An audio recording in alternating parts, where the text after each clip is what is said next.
Este libro habla de la representación de las mujeres, de los afroamericanos, de la población LGBTQI+, e indígenas.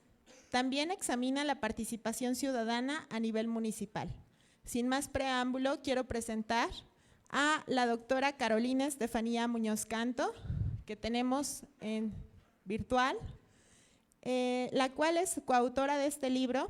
Es egresada de la licenciatura en Psicología por la UTLA, maestra en Ciencias Sociales con especialidad en Psicología, en Sociología y finalidad en Investigación. Y es doctora en Estudios Políticos con finalidad en Investigación por la Escuela de Altos Estudios en Ciencias Sociales de Francia. Regálenle, por favor, un fuerte aplauso.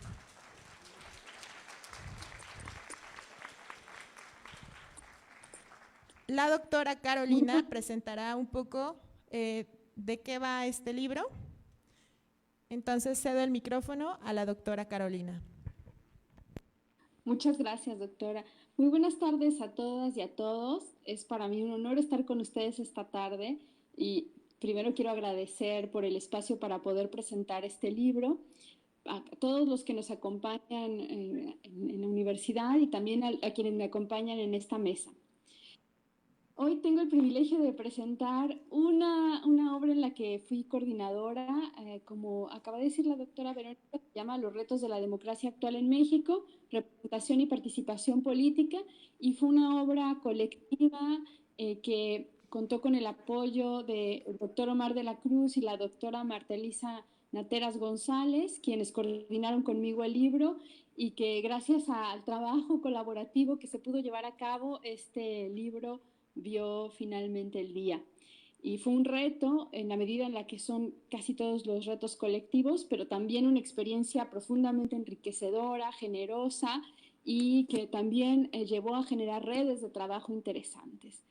Marta y Omar fueron rigurosos con su trabajo académico, pero además muy comprometidos con el diálogo, con la escucha y muy cuidadosos en todo lo que tiene que ver con el proceso editorial.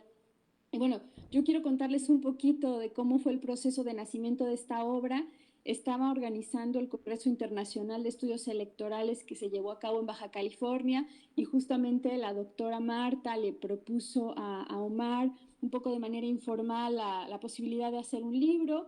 Él dijo que sí de inmediato y entonces empezamos a pensar en conjunto cómo podríamos articularlo y hacer un libro al mismo tiempo tuviera que ver con la reflexión que se estaba llevando a cabo en el Congreso, con los temas nodales de la SOME, pero también que fuera interesante de manera general para quienes se dedican a los estudios políticos. Y entonces, pues la pregunta que nos guió de inicio en una primera reunión en el marco del Congreso fue cómo se encuentra hoy la democracia, qué ha funcionado, qué no ha funcionado, y ahí surgió la idea de trabajar sobre la representación y la participación, pensando en que todavía hay actores que no son incluidos o que son incluidos legalmente pero no realmente, o que hay actores que siguen siendo simplemente desplazados. Entonces, un poco la idea fue congregar a colegas que hubieran trabajado estas temáticas y a partir de eso generar una reflexión colectiva. Y bueno, pues hay 6 capítulos en esta obra que tienen enfoques y disciplinas distintos. Por ejemplo, el trabajo de la doctora Caro Restrepo sigue una metodología quanti-quali. Hay otros trabajos que son más de orden de análisis del discurso o de análisis documental, justamente como el trabajo de Omar. Entonces vamos a encontrar desde cómo los liderazgos políticos se construyen y cómo se dan los mecanismos de representación en un ejercicio simbólico, hasta los límites y contradicciones de diferentes políticas que tienen que ver con la integración de grupos como las mujeres, las comunidades indígenas, las comunidades afrodescendientes y la comunidad LGBTIQ+. Y bueno, a partir de esto también vamos a encontrar un capítulo sobre la participación ciudadana y otra vez una tensión entre lo normativo y lo práctico en el ejercicio de los derechos públicos. Ahora, realmente este libro, ojalá les pudiera decir que tiene un hilo que lleva una respuesta general sobre estos temas, pero más bien lo que ofrece son preguntas. Hay un intento de problematizar las certezas que tenemos Y un poco la idea, gracias a uno de los revisores que nos comentó, fue pensar críticamente los desafíos democráticos del presente. Pues quiero decirles que en el acercamiento que tenemos, en realidad hay una búsqueda rigurosa e informada de generar debate público, presentando argumentos que puedan generar en el lector la posibilidad de posicionarse y donde cada uno de los que participaron en realidad buscaron apuntalar ciertas tensiones y contradicciones que podían ver desde lo que ellos estudiaban en nuestro sistema político de manera general. Ahora, aquí por supuesto que juegan las desigualdades estructurales, el racismo, el sexismo, y se hace presente que muchas veces las formas de participación son más simbólicas que efectivas. Pero esto también implica observar las experiencias de organización, las maneras de resistir de los grupos y también la búsqueda de incidir en la política de manera cotidiana y también institucional y comunitaria, ¿no? Entonces, me parece que la obra lo que alcanza a mostrar son estas tensiones sin idealizar, pero tampoco sin resignarnos. No es una obra con la que vamos a acabar, digamos, llorando pensando que no hay una solución, sino más bien intenta mostrar este panorama. Y bueno, el primer ancla teórico justamente se encuentra en la representación, porque nos parece esencial trabajar hoy en día con este tema. Los invito a la lectura del libro, esperemos que sea útil para los colegas, para los investigadores, estudiantes, todos aquellos que les pueda interesar el tema. Y por supuesto es un punto de inicio para seguir debatiendo, para seguir pensando la democracia desde las diferentes trincheras, una reflexión que me parece que hoy resulta esencial. Y bueno, finalmente quiero agradecer a todos los que hicieron posible esta publicación y también a quienes tuvieron pues la delicadeza de leernos para presentar hoy la obra, y que finalmente se trata de una apuesta por la generación del conocimiento colectivo y el diálogo académico. Pues no me queda nada más que agradecer también por el espacio. Es la segunda presentación de nuestro libro y bueno, pues eso, espero que quienes la escuchen tengan el interés de revisarlo. Muchísimas gracias.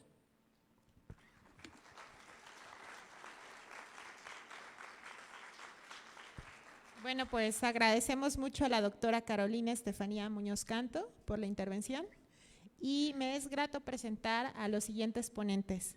La doctora Yamile Alvira Briñez es coordinadora, investigadora y docente de la licenciatura en Ciencias Políticas y Administración Pública de la Universidad Intercultural Indígena de Michoacán, sede Pátzcuaro. Así como también Edgar Andrés Muñoz Pérez, es estudiante de segundo semestre de la licenciatura en Ciencias Políticas y Administración Pública de la UIM en Pátzcuaro, los cuales comentarán acerca de este libro. Recibámoslos con un fuerte aplauso.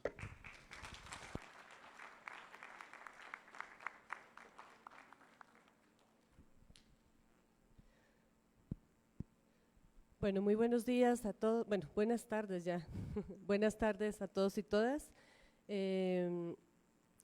Agradezco a la doctora Carolina Estefanía Muñoz, quien nos acompaña, esta presentación como general que hace del texto que por ahora tenemos en medios electrónicos, próximamente saldrá físicamente, Los retos de la democracia actual en México.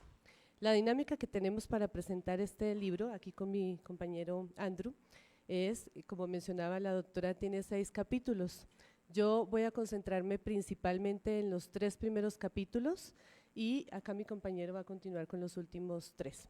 Vamos a hacer como algunas enunciaciones generales de la estructura que tiene cada capítulo, los principales aportes, quizá algo de la metodología y como qué reflexiones o qué nuevas investigaciones incitan a pensar. Podría decir de entrada que este es un libro del siglo XXI, es decir, retoma elementos, sí, de contexto histórico, pero nos da cuenta de en dónde estamos en términos de la representación política y la participación, especialmente encaminado o dirigido a grupos que han sido históricamente excluidos, ¿no? Estamos hablando aquí de mujeres, de poblaciones originarias, de población afromexicana, grupo comunidad LGBTTI y Q+, etcétera. Entonces, pues sin más preámbulo, vamos a empezar con el primer capítulo que justo lo escribió la doctora Carolina Estefanía Muñoz Canto. Ella lo titula El liderazgo de cercanía y la construcción de la representación política de Andrés Manuel López Obrador, lectura a través de la dimensión simbólica. En este capítulo, pues, la doctora se centra mucho específicamente en el concepto de la representación simbólica y también retoma el concepto de liderazgo de proximidad, ¿no?, de Pierre Rosanvallon. El capítulo pues va a analizar el liderazgo que ha tenido Andrés Manuel López Obrador desde la perspectiva de la representación política simbólica con base en planteamientos de Hannah Picking sobre la representación. Se examina pues esta dimensión como un eje clave en la construcción del liderazgo que ha tenido Andrés Manuel López Obrador, destacando cómo es que ha logrado conectar en términos sobre todo desde el componente emocional con sectores excluidos, ¿no?, sectores marginados, y otorgarles una representación a través del discurso populista. Teóricamente, pues les comentaba, la autora se concentra principalmente en estos dos conceptos. Metodológicamente, ella se basa en 5 entrevistas abiertas y a profundidad con actores claves seleccionados por su conocimiento sobre la trayectoria que ha tenido Andrés Manuel López Obrador y su participación en movimientos cercanos a él. También la autora hace un análisis de archivo y de prensa bastante exhaustivo que abarca medios locales y nacionales, así como discursos que ha dado, que dio Andrés Manuel López Obrador, autobiografías, biografías, etcétera. También hace una categorización y codificación del material que ha recopilado para identificar patrones y elementos simbólicos en la construcción de este liderazgo de proximidad. Dentro de algunos elementos importantes que se destacan en los resultados de este capítulo, se muestra que AMLO, o Andrés Manuel López Obrador, ha desarrollado un liderazgo de proximidad basado principalmente en 2 ejes, que es el cambio como narrativa central, porque pues desde los inicios de la política AMLO ha construido su imagen como un agente de cambio, ¿no?, alguien que viene a representar una ruptura, ¿no?, una ruptura con lo viejo, con lo establecido, de hecho una forma de deslingarse, ¿no?, de este pasado político de alguna manera, ¿no?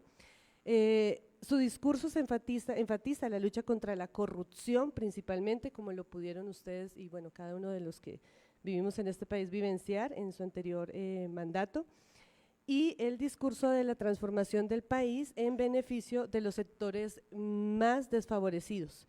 Aquí destaca la autora, ha utilizado una serie de símbolos de resistencia y justicia social para reforzar su mensaje y generar una conexión en el ámbito emocional, ¿no?, sintiéndose muy cercano a la población. También es interesante ver cómo en este capítulo la autora no solamente se queda, digamos, como en esta parte de la construcción simbólica, sino que hace una revisión incluso de algunos elementos de la vida de Andrés Manuel López Obrador, ¿no? O sea, como alguien que sí, que viene de pueblo, que viene enraizado, digamos, en un territorio, ¿no?, con un recorrido político, pero que también tiene una formación académica, ¿no? Es licenciado en Ciencia Política, Administración Pública por la UNAM, ¿no?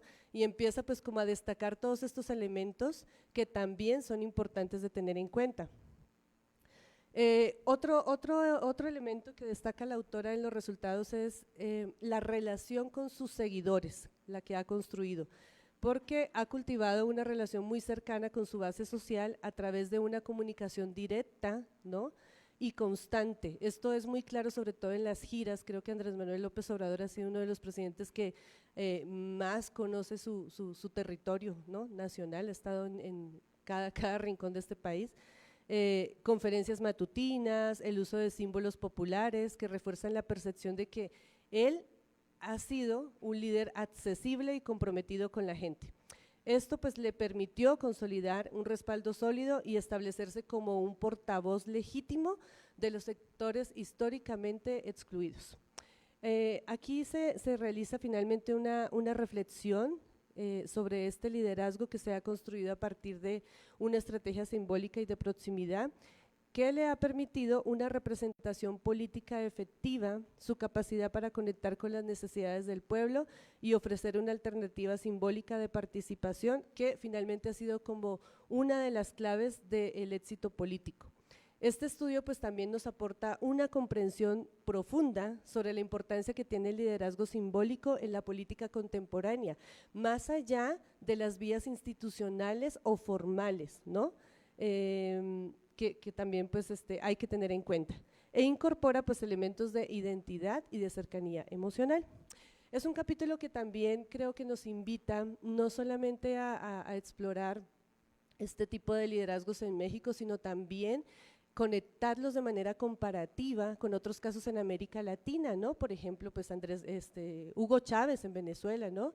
Que curiosamente yo pensaba cuando pasaba por el Zócalo, ustedes quienes han estado pues saben que se hicieron muchas imágenes, ¿no? Se hicieron muñecos, llaveros, bueno, una cantidad de cosas que tiene la cara del personaje, y esto mismo pasaba en Venezuela, ¿no? Tú estabas en Venezuela y estaban estos mismos artículos, ¿no? No sé si en México esto haya pasado con otro tipo de presidentes, ¿no? A tal punto que se use, ¿no? su imagen o su cara para cosas de uso cotidiano, y esto también hace parte justo de toda esta cercanía y representación simbólica. Bueno, yo dejaría pues por aquí el capítulo. Definitivamente pues tiene elementos muy interesantes que la autora rescata y analiza a profundidad.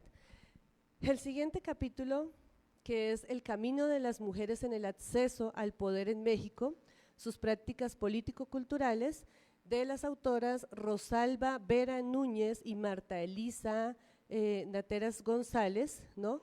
Es un capítulo que examina inicialmente pues la histórica lucha que han tenido las mujeres en México por sus derechos políticos, ¿no? Que finalmente pues se concreta en el sufragio femenino en 1953, pero las autoras también hacen un recorrido histórico interesante, ¿no? Que nos deja ver cómo hay antecedentes incluso desde principios del siglo XIX, si no estoy mal, sí, mencionan desde 1824, por ejemplo, la carta al Congreso Constituyente, en el que demandan participar la toma de decisiones, arguyendo durante la lucha de la independencia, ¿no? Esto es un antecedente que pues es poco conocido, ¿no? También resaltan antecedentes desde finales del siglo XIX, en 1884, con el artículo que se publicó en la revista Violetas del Anáhuac, escrito solamente por mujeres, fundada y dirigida por Laureana Gritz González, y que circuló justamente en esta época. También menciona un importante antecedente, ¿no? Que es el primer congreso feminista que se llevó a cabo el 13 de enero en 1916 en Yucatán, ¿no? Donde acá hay pues como unas demandas que hacen un grupo de mujeres, principalmente maestras, precisamente haciendo un llamado al sufragio femenino, pero pues tuvieron que pasar casi un siglo después para que esto se pudiera concretar, no se pudiera materializar. Entonces, las autoras nos van a destacar cómo la lucha histórica por el acceso al poder de las mujeres, pues tiene como logros donde históricamente ubica el primero de ellos en el derecho al voto, así tenga una serie de antecedentes, ¿no? En 1953, como les mencionaba, que ha sido pues un proceso también de muchísima movilización, ¿no? Esto no fue algo automático, ¿no? Hubo una participación activa y en algunos casos pues también hubo persecuciones a quienes estuvieron allí en el movimiento, ¿no? de sufragistas en México.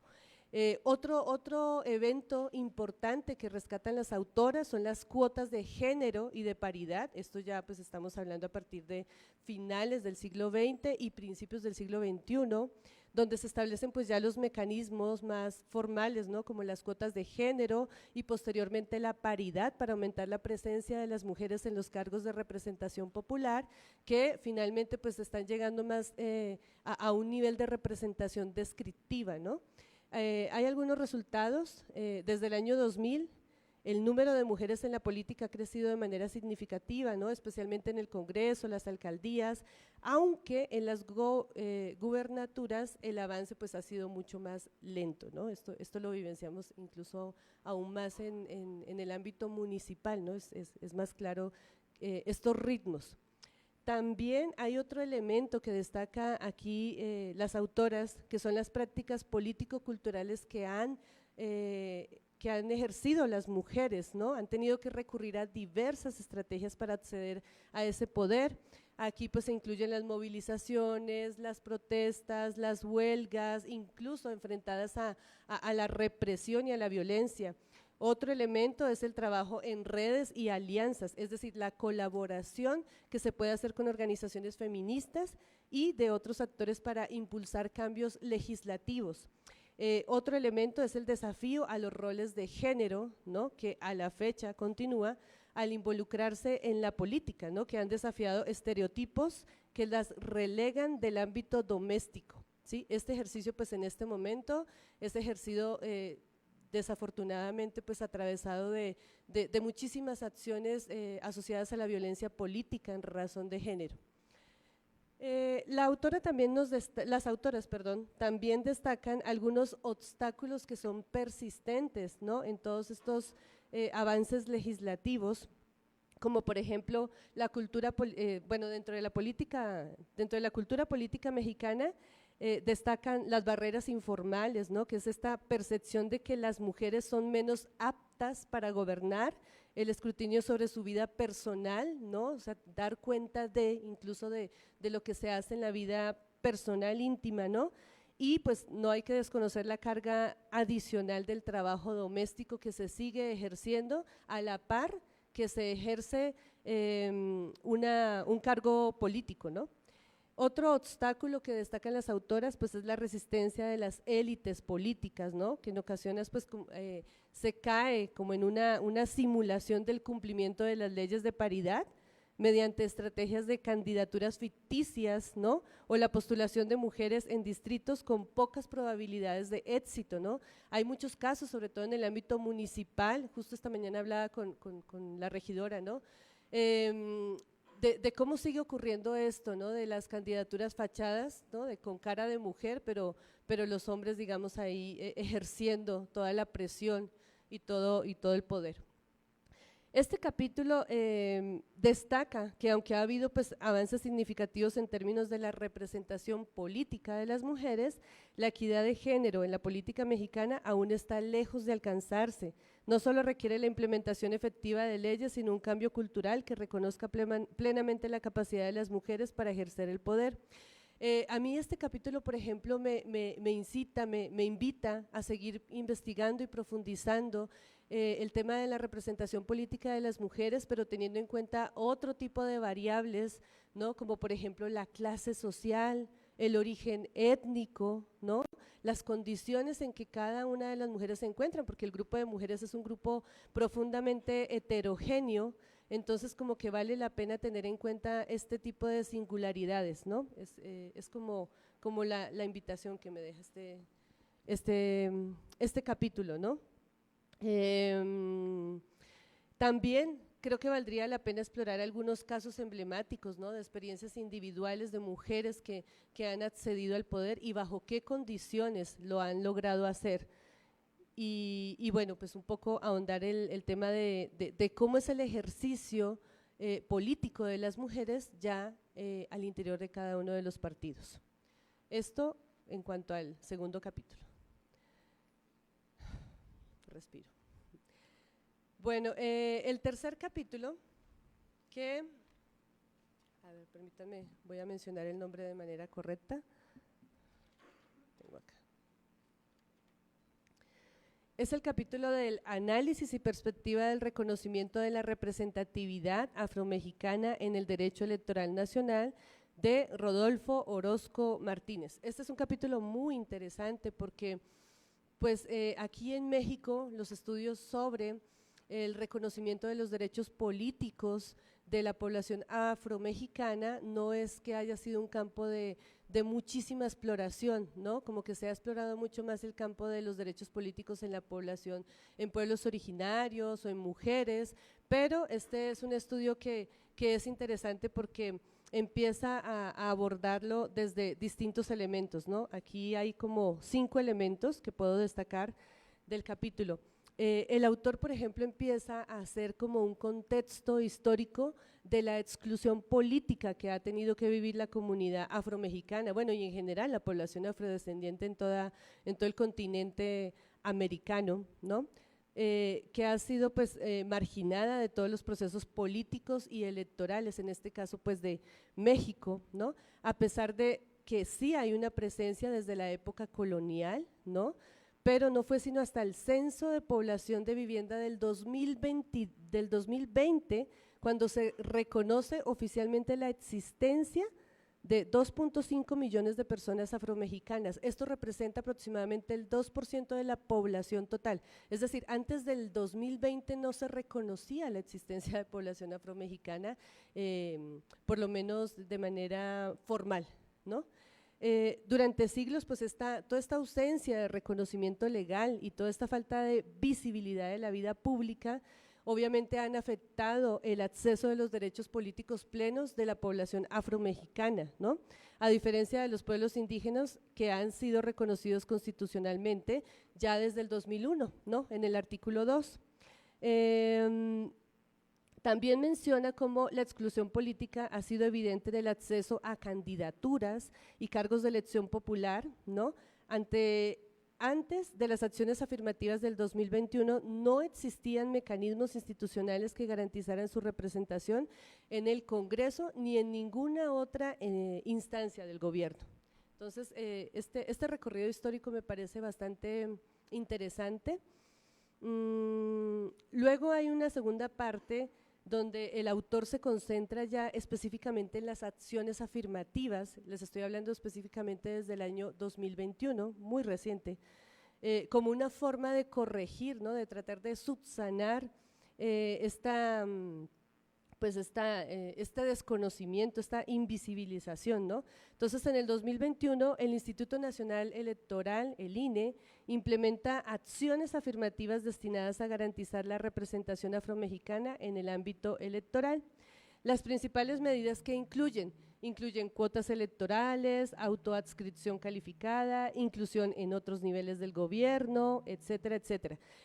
Vale la pena resaltar que las acciones afirmativas ya se vienen implementando en América Latina, principalmente en países como Colombia, Brasil y Ecuador, desde los años 90 más o menos. Bueno, en Colombia con la Constitución Política desde 1991 se reconoció la población afrodescendiente, ¿no?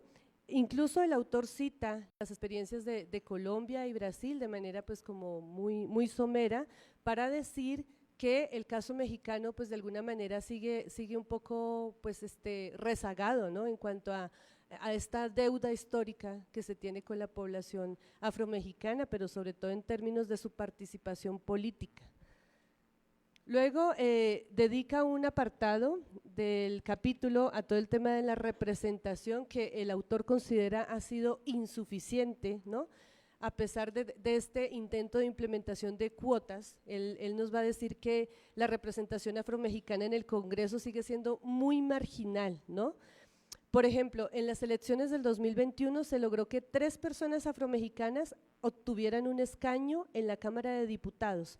Esto representa menos del 0.6 del total de legisladores, una cifra inferior a la proporción real que tienen los afromexicanos en la población nacional, que les comentaba era aproximadamente el 2%, ¿no?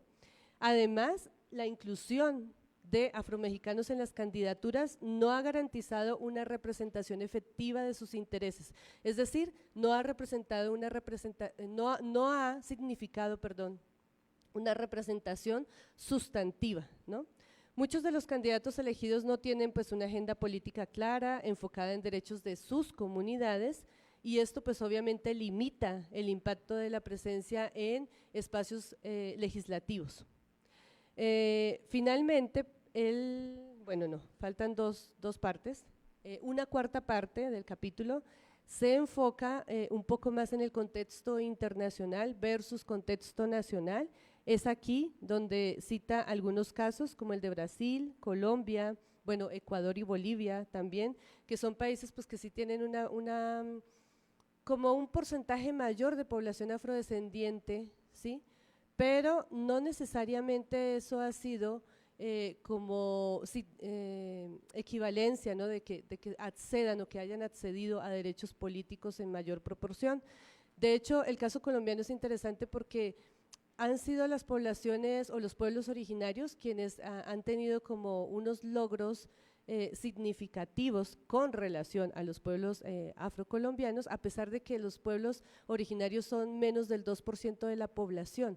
Entonces no aplicaría aquí, si revisamos ese caso, el hecho de que la proporción o la cantidad de población, así sea mínima, tenga que ver o no. ¿Sí? Eso sería como algo que me invitaría a mí a investigar mucho más en el caso mexicano, ¿no?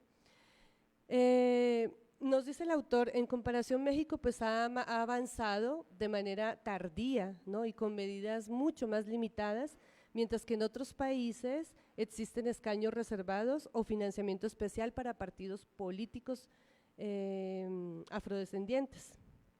A nivel nacional, nos va a decir el autor, el reto sigue siendo la consolidación de políticas públicas que garanticen la participación efectiva de los afromexicanos en la vida política y social del país.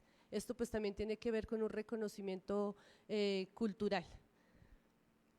Luego nos va a decir el autor finalmente, hay una quinta parte que está dedicada como a la diversidad y representación, que en el caso afromexicano pues no es el único dentro de las acciones afirmativas, otras minorías también han sido beneficiadas por las medidas de acciones afirmativas, como es el caso de las mujeres, ¿no? con el tema de la paridad, que es justo lo que tocaba el capítulo anterior, alcanzando el 50% de representación femenina, más no quiere decir que esta participación o esta representatividad sea sustancial. Está el caso de los indígenas, que se han reservado espacios en el Congreso y en gobiernos locales, pero todavía enfrentan pues dificultades en el acceso al poder. Esto lo vamos a ver en el capítulo que elabora la doctora Verónica Correa. Aquí el compañero luego nos va a contar un poco. Y también está el caso de la comunidad LGBTIQ+, desde el 2021, al igual que la población afromexicana, que estableció medidas para la postulación de candidaturas. Entonces, este es un capítulo que no les voy a contar los resultados porque la verdad es que sí prefiero que lo lean, que lo indaguen, pero definitivamente es muy interesante ver cómo también se reconoce la enorme contribución que ha tenido esta población a este intento de conformación de Estado-Nación mexicano, ¿no? Y pues que ha estado históricamente invisibilizado. Hoy en día pues los encontramos principalmente en estados como Veracruz, Oaxaca y Guerrero. Bueno, yo lo dejaría por aquí para no extenderme más. Muchísimas gracias, le doy la palabra aquí a mi compañero Andrés Muñoz.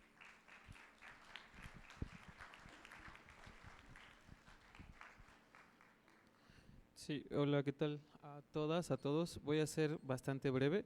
Nada más, antes de continuar, me gustaría, sé que ha sido una jornada pesada, extenuante. Nada más les voy a pedir, vamos a hacer un pequeñito ejercicio. Vamos a estirar un poquito las manos, así como cuando uno se acaba de levantar. Entonces, si nos podemos hacia un lado, hacia el otro. Bien, y el segundo, vamos a bostezar fuerte, fuerte. Bostecen como cuando estornudan así con ganas. Ayuda de verdad un poco a poder liberar algo de tensión, ¿no? Bien, muchísimas gracias. Gracias por la invitación a presentar el libro. A mí algo que me gustaría compartirles es que ojalá en algún momento las universidades que estamos aquí congregadas pudiéramos tener algún acuerdo para realizar algún seminario que derivada justamente en la creación de algún libro, justamente en el análisis de política local o de políticas públicas o acciones o en el Estado, ¿no? Eso estaría bastante increíble, me parece un ejercicio muy sabroso, sobre todo para todas las personas que estudian Derecho, que creo que es la gran mayoría, ¿no? ¿Sí? ¿Pueden levantar su mano nada más para saber quiénes son estudiantes de Derecho? ¿Y el resto de qué es? ¿Ciencia política? Ah, ya. ¿Y el resto que no levantó la mano? Bueno, no sé de qué será. Administración pública, había gente de administración, perdón, de administración. Bien, el primer capítulo que voy a hablarles es sobre, de mi momento, es un ejercicio documental. Ahorita les digo el nombre del doctor. Y son las trayectorias políticas y el desempeño legislativo, las primeras diputaciones federales de personas LGBTIQ+, por el doctor Omar de la Cruz. Me gustaría hacer la reflexión también con el último capítulo, que es en torno a los retos y avances que tiene la población, los pueblos y comunidades indígenas, en torno al ejercicio de sus derechos político-electorales. Y antes de esto, más que mencionar la metodología, yo voy a un poco de mis reflexiones y las preguntas que emergen de la lectura. Y es primero que desde 1824 los pueblos y comunidades indígenas pues son excluidos de las estructuras jurídicas, económicas y políticas de México, y esta discriminación se puede marcar en dos palabras: la exclusión marcada en los procesos de toma de decisión político-económicos y sociales, y la marginación desde el punto de vista social y económico. Es decir, los pueblos y comunidades indígenas en México tienen difícil acceso a la salud, a servicios educativos, a servicios de vivienda, y ya no de drenaje, sino de acceso al agua. Entonces, y en torno a las poblaciones LGBTIQ+, me gustaría mencionar dos datos. El primero es que México es el segundo país en crímenes de odio por homofobia, solo después de Brasil. Esto para que nos dé un panorama de la situación de las poblaciones LGBT. ¿Por qué menciono esto? Porque tanto los pueblos y comunidades indígenas y las personas de la diversidad sexual o de otras orientaciones sexuales e identidades de género no normativas enfrentan de manera cotidiana la discriminación y violencia. Y eso se extiende a todos los ámbitos de su vida, incluido el ámbito político. Es decir, pues si no tenemos garantizado el derecho a vivir una vida libre de violencia, va a ser muy difícil también tener garantizado el derecho a tener representación para la toma de decisión en el país. Entonces, el capítulo documenta las diputaciones federales, o sea, quiénes están en el Congreso, cuántas están representadas del LGBT, y además hace un análisis del perfil de las personas que ocupan estas diputaciones y, por supuesto, de las propuestas que presentan, cuántas de estas fueron aprobadas y cuántas no. Y la mayoría, me gustaría, más que ir hacia allá, es que primero son 5 diputaciones en la 65 legislatura de la Cámara de Diputados, de las cuales una fue por mayoría relativa y 4 por representación proporcional. Entonces, estas cuotas, digamos, en México el 5% de la población, según el INEGI, se autoadscribe como personas de la diversidad sexual o de la disidencia. Y aquí el 1% de esas, hay 500 espacios para diputadas y diputados, y solo 5 en esta antigua legislación fueron ocupadas por personas de la diversidad sexual. Entonces, es decir, es el 1%, lo cual no representa, pues es difícil que represente este pluralismo de la participación política en el país, ¿no? Particularmente las poblaciones de la diversidad sexual. Y me parece, yo pienso, si yo fuera una persona que estuviera como diputada o diputado, enfrentarnos, dice el doctor, permítame un momento porque soy luego malo con los nombres.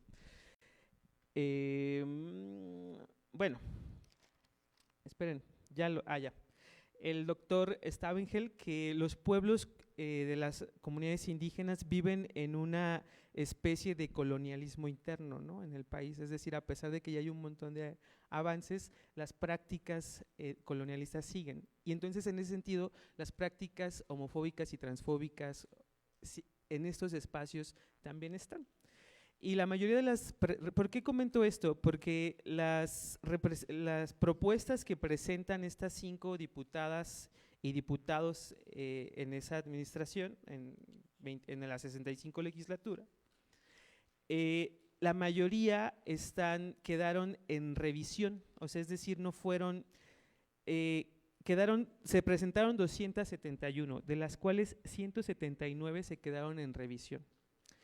Entonces, puede, por un sentido, digamos, tal vez por no tener un debido procedimiento, pero también porque nos vamos a enfrentar justamente a cuestiones de homofobia, transfobia, violencia basada justamente en la orientación o en la etnia. Por eso mencionaba los datos al inicio, porque parte de estas propuestas, además, el doctor lo que hace es hacer un análisis o una sistematización, pero gran parte de esas propuestas tienen que ver con la atención a la violencia contra las mujeres y las toma en cuenta porque eso, digamos, impacta directamente o beneficia a la atención hacia mujeres lesbianas, bisexuales y a mujeres trans. Pero hay la importancia, en la mañana decía el maestro Ignacio, que es importante saber quiénes llegan a estas representaciones. Y la situación de las acciones afirmativas, y ustedes seguramente lo vieron, es que las personas que ocupan mayormente esos espacios no son personas de la disidencia sexual. O sea, mayormente hubo una cuestión aquí en el Estado y había usurpación por temas de identidad trans. Es decir, muchas de esas personas no son mujeres lesbianas, no son mujeres trans, no son hombres gay ni bisexuales, ni mucho menos, sino son hombres que se autoadscribieron con una identidad a la cual no transitan, no están. Entonces, eso quiere decir que estas personas no desconocen la violencia, los contextos que vivimos las personas que sí estamos atravesadas por ellos, ¿no? Entonces, tanto la diversidad sexual o de los pueblos y comunidades indígenas. Entonces, pero en ambos ejercicios de acción afirmativa se presenta el mismo caso de operación, ¿no? de personas usurpando los espacios. ¿Por qué? Porque es difícil que las personas que hemos vivido históricamente marginadas o en la periferia podamos acceder a estos espacios. Y bueno, de ahí que las representaciones o las propuestas no estuvieran cercanas a mejorar las situaciones que viven las poblaciones, como el reconocimiento de hijas e hijos en el caso pues de parejas LGBT, ¿no? O el tema hasta 2017, no sé, aquí en el estado de Michoacán, fue cuando se hace el tema del reconocimiento de identidad de género, ¿no? Entonces, bueno, solamente por mencionar como algunos de los datos. ¿A qué voy con esto? Voy a migrar un poco, perdón, ya me pierdo, ahí voy como muy rápido, pero en el tema de los pueblos y comunidades indígenas, al igual que las representaciones de las poblaciones LGBT han sido usurpadas los espacios, también pasó en el tema de los pueblos y comunidades, pero las comunidades tienen además otro ejercicio, ¿no? Que es el ejercicio del artículo 116 de la Ley Orgánica Municipal, que tiene que ver con que las comunidades, particularmente las que no son cabeceras municipales, pudieran tener o acceder al tema de autogobierno, lo que implicaría, por supuesto, el presupuesto directo, la administración de esos recursos para resolver de manera inmediata sin la burocracia que implica en las administraciones municipales para resolver cuestiones como de acceso al agua, alumbrado u otras, pero además, y me parece muy importante, es el reconocimiento del sistema normativo indígena, ¿no? Que lo mal llamado o usos y costumbres. Entonces, bueno, digamos un poco para homologarlo con el lenguaje jurídico, y entonces lo que permite a las comunidades también justo el acceso al bienestar desde lo local, porque las políticas y las acciones se tienen que construir de forma local, ¿no? Porque lo que funciona en la federación difícilmente va a funcionar necesariamente pues en este espacio, ¿no? Y bueno, estos dos textos me abren la puerta para quienes les interese a evaluar primero, a construir o empezar a enfocar mecanismos que permitan justamente que que estos espacios puedan ser ocupados por personas de las comunidades, tanto de las comunidades indígenas como de las poblaciones LGBT, no solo con un perfil, porque me parece que el título universitario no necesariamente es un indicador de que la persona cuenta con todas las capacidades, sino también justamente evaluar la experiencia, las propuestas de trabajo y garantizar las sanciones para que las personas que no son de las poblaciones y que están en esos espacios, pues justamente puedan dejar de ocupar estos espacios. Porque no sé ahora cómo va a pasar con la reforma judicial, pero me parece que va un poco también hacia allá. Al menos eso lo pienso. No sé por qué la miro tanto, doctora. Los nervios. Y bueno, ya nada más el tercer texto. Bueno, les invito, les vamos a invitar por ahí en el correo, si nos permiten mandarles el libro para que ustedes puedan echarle una revisión, un análisis y puedan compararlo con el entorno, con lo que sucede, ¿no?, en la vida cotidiana y en la praxis. También me parece nada más un último punto del tema de los pueblos y las comunidades, es que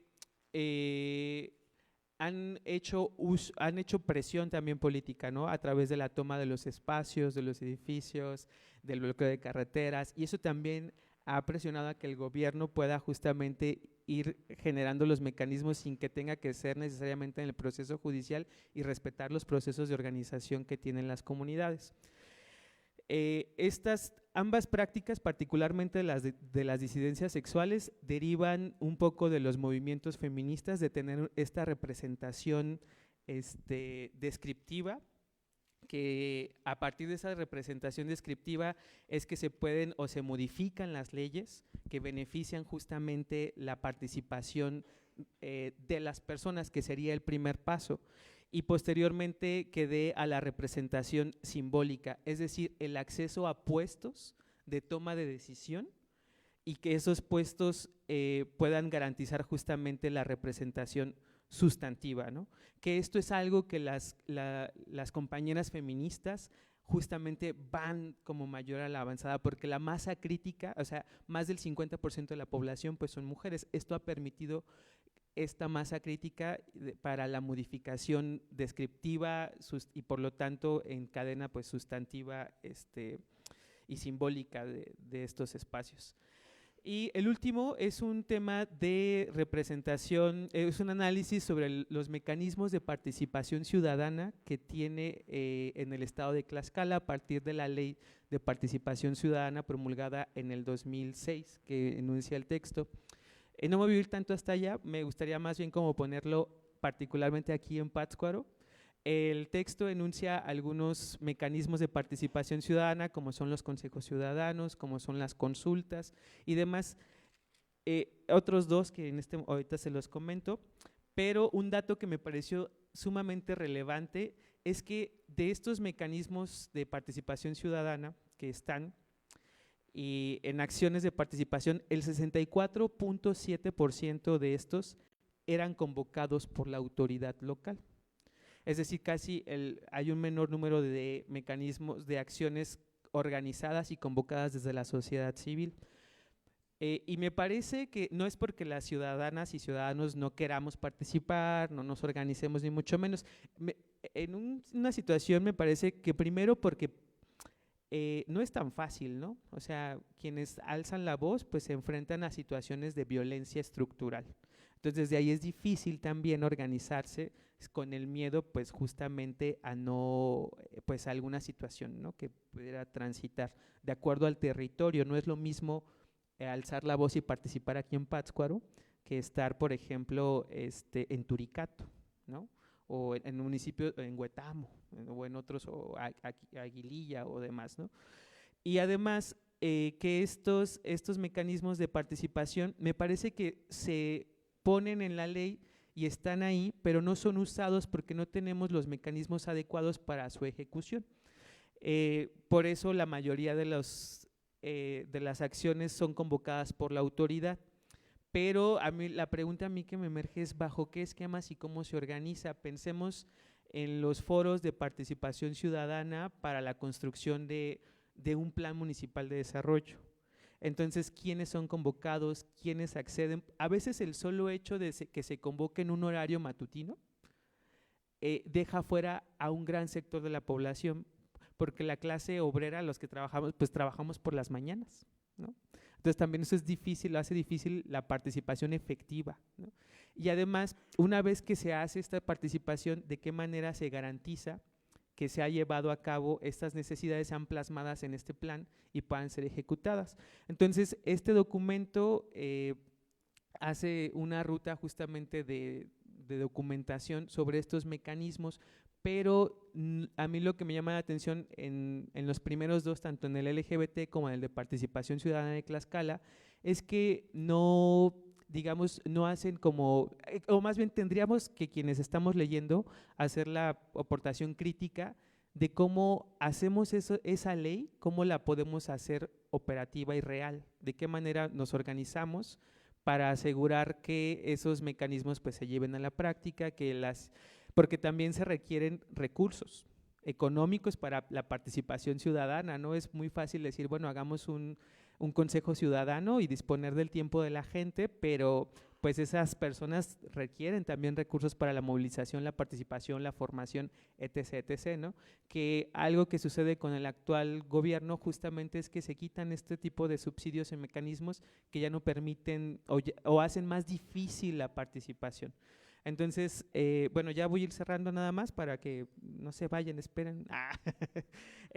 Justo nada más invitarles a poder leer estos documentos y a preguntarnos de qué manera podemos fomentar la participación, cuáles mecanismos cuenta el gobierno municipal, por ejemplo, de Pátzcuaro, que les aseguro que son mínimos, pero cuáles podríamos nosotras y nosotros como estudiantes o personas interesadas en modificar el entorno para el bienestar común, cuáles mecanismos podríamos exigir que se implementen y que claro queden plasmadas en un reglamento, queden plasmadas en el bando municipal, queden plasmadas en alguna ley, porque cuando lo dice el papel es más fácil justamente hacerlo efectivo. No, digamos, es justamente una representación descriptiva, pero es el primer paso para hacerlo. La cosa es cómo nos organizamos colectivamente para que eso pueda ser pues sustantivo, ¿no? O sea, esa igualdad jurídica pase a la vida práctica o cotidiana de las personas. Entonces, pues nada, lean el capítulo. Yo solo lo abordé periféricamente, muy desde mi opinión, pero los textos son más estructurados, menos dispersos de lo que yo les estoy comentando. Pues nada, muchas gracias.